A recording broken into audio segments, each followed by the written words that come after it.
Idag har vi en Hyundai Getz från 2006. Kunden klagar på att bilen inte startar. Så den har varit på några andra bilverkstäder och de inte kunde hitta felet. Så jag tänker det första vi gör är att det är ju som standard liksom. Alltid innan vi börjar felsökningen så konstaterar vi kundens klagomål. Ska vi se här. Startar vi. Händer ingenting. Nej, kanske behöver trycka ner kopplingen, men jag tror inte det. Nej. Den reagerar inte alls.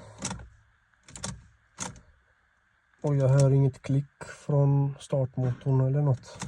Eller reläet. Varken...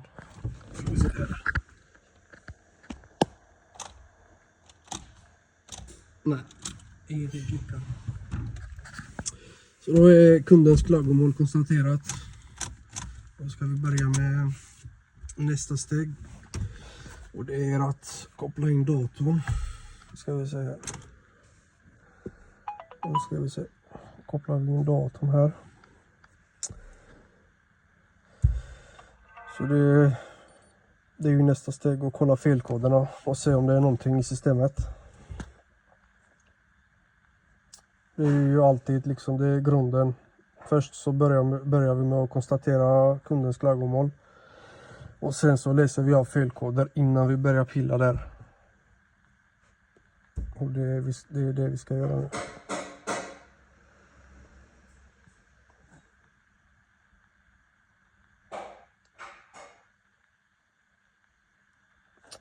Så. Då tar vi... Jag tror inte det går på automatisk skimma. Det är så pass gammal bil så...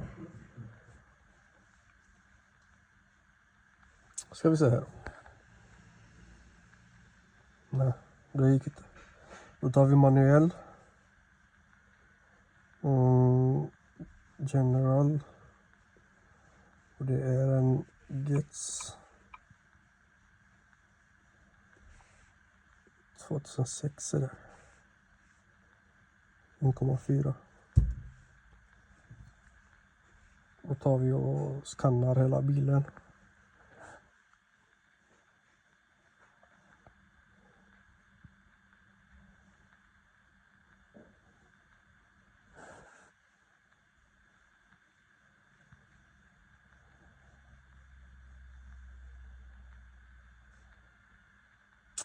Så jag tror de har bytt startmotor 2 gånger. Eller ja, 1 eller 2 gånger var det. Och så har de bytt lite, har gjort lite andra grejer. Men den startar fortfarande inte. Så vi ska se vad det är för något.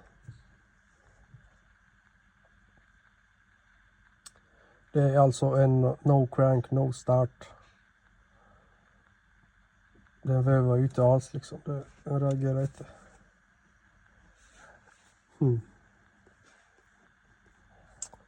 Batteriet är ju splitter nu. 12,5 volt. Kan inte bli bättre än så. Inga felkoder ser ut så. Immobilizer. Kanske är det någonting med immobilizer, men jag tror inte det. Vad har vi här då? Det är bara 2 felkoder i hela systemet. Battery voltastol och jag tror det. De här felkoderna är ingenting med det problemet att göra alls tror jag. Så det ska bli spännande. Ja. Då börjar vi med att ta nästa steg där. Så ser vi. Så nu ska vi börja göra lite mätningar här. Kolla lite säkringar, lite reläer och sånt. Kolla så att allting är okej. Men det vi ska göra är att koppla på en laddare på den här. För Vi kommer behöva ha tändningen på. Och det sista vi vill ha är en tom batteri igen. Så det ska ta och koppla in en laddare här. Så.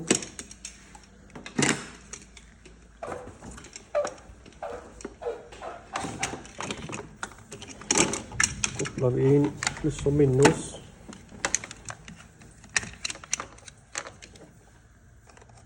Så.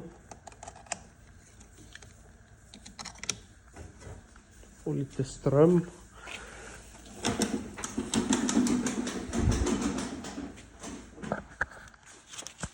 Så.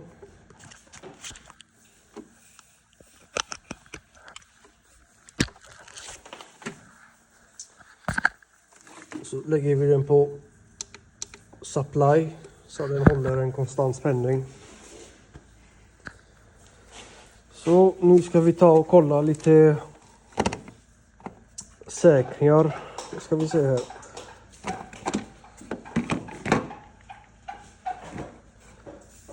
Det är faktiskt jätteroligt när man ser sånt här. Man blir jätteglad. Det är oftast de är japanska bilar och koreanska bilar som har den här layouten här. Slipper man gå in i schemat och leta säkringar och reläer. Allting är ju här liksom.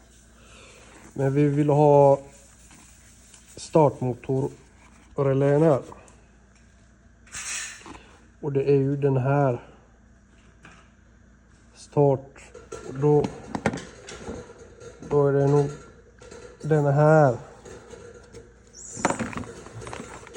Så och det vi kan göra här faktiskt är och det jag alltid brukar göra och om man vill veta att startmotorn verkligen fungerar så ska jag visa hur man kan bypassa den här med en ja.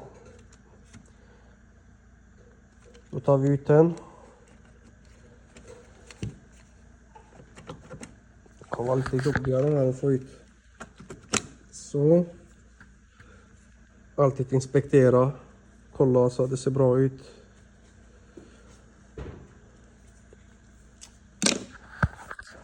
Nu ska vi ta och det här är ju en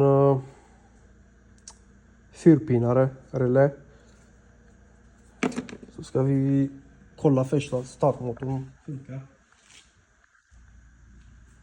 Så nu har jag kopplat in min power probe här. Jättesmidigt.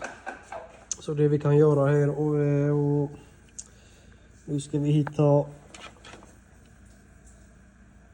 spolen här. Så om vi skickar ström på spolen så kommer den dra reläet och aktivera startmotorn. Det är det vi gör just nu.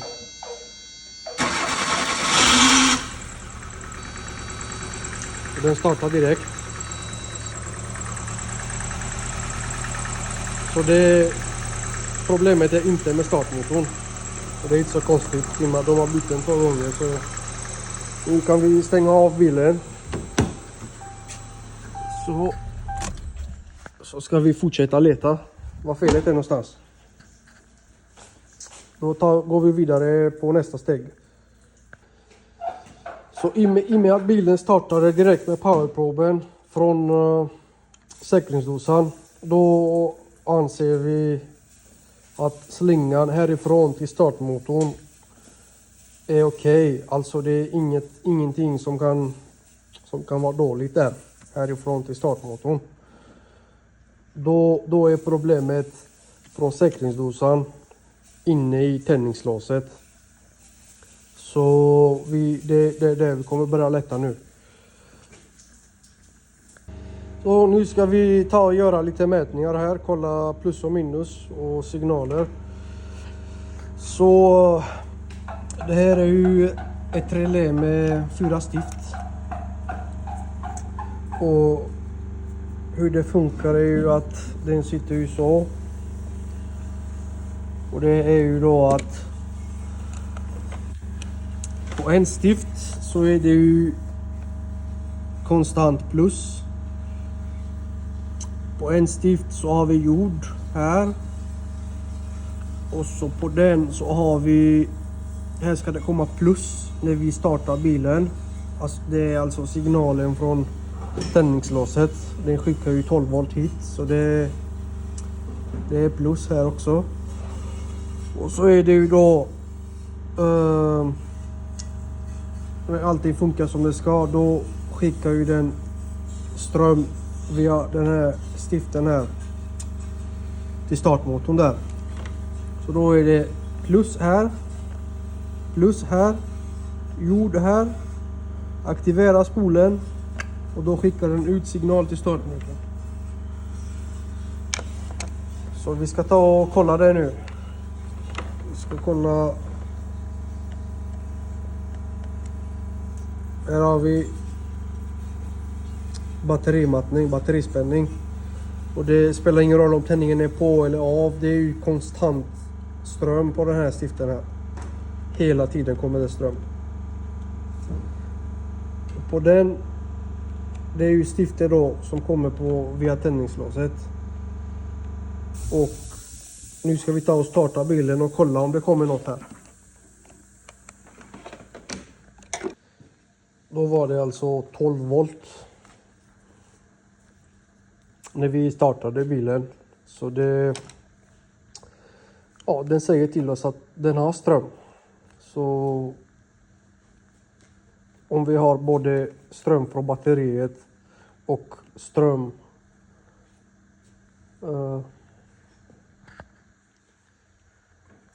så nu ska vi kolla om vi får spänning från tändningslåset när vi försöker starta bilen. Då ska det alltså komma 12 volt eller batterispänning på det här stiftet här som kommer via tändningslåset. Så nu ska jag brukar ju sätta den så. Då kan vi starta bilen och kolla vad som hände. Så här mer.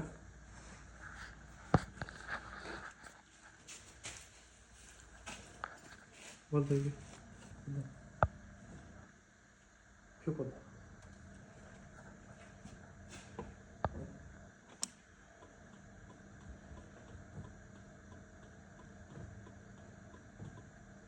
Så nu ska vi starta bilen och kolla om det kommer någon spänning där.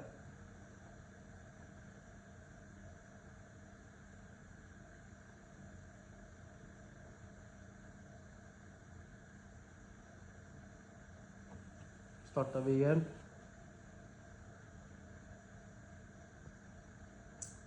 Och då är det alltså 12 volt där också. Så varför startar inte bilen då när man vrider på nyckeln? Nu vi har bägge strömmätningarna. Vi har, eller jord kan vi faktiskt kolla också. Vi har inte kollat om vi har jord. Och det ska vara den. Ska vi se här. Då är det alltså den stiften här. Och vi har jord också. Så om vi har plus från batteriet, plus när vi startar bilen här, och så har vi jord här.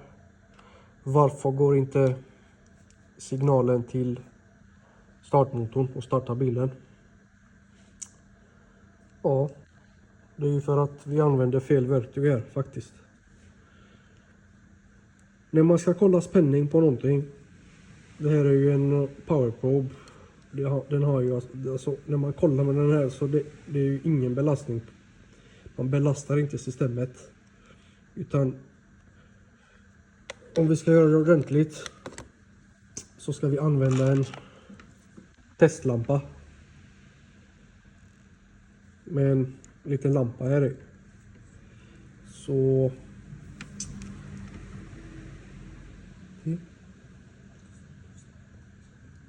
ja, den är uppe här. Så då ska vi använda den testlampan istället. Och när vi kopplar den på, när vi kopplar testlampan på jord, så ska alltså tändas. Och det gör den. Och då ska vi göra samma mätningar här. Så nu kollar vi stiften som är konstant plusmattning från batteriet. Där. Nu ska vi kolla jord och då måste vi vrida på, sätta den på plus istället. Och vi ska mäta jord. Då har vi jord också. Och nu ska vi mäta den stiftet som kommer spänning från tändningslåset. Då sätter vi den på minus. Då alltså ska det, när vi startar bilen, då ska den här lampan lysa då.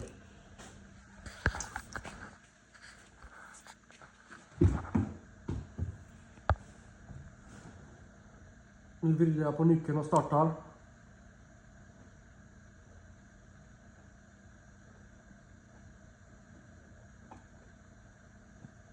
Och lampan lyser inte. Då har den alltså, den här powerproben ljugit för oss. Eller kanske inte. Jo, det är ju alltså en testlampa här i och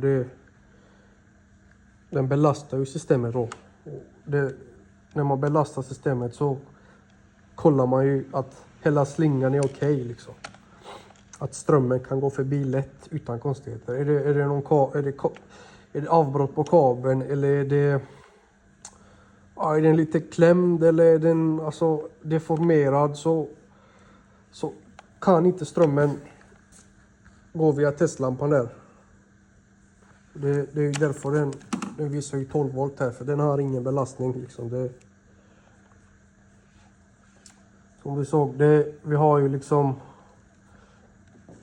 13,5 och den visade oss 12, någonting här. Så det stämmer ju inte alls liksom. Det ska ju vara samma spänning som batteriet. Och då indikerar det att det är ju spänningsvall någonstans.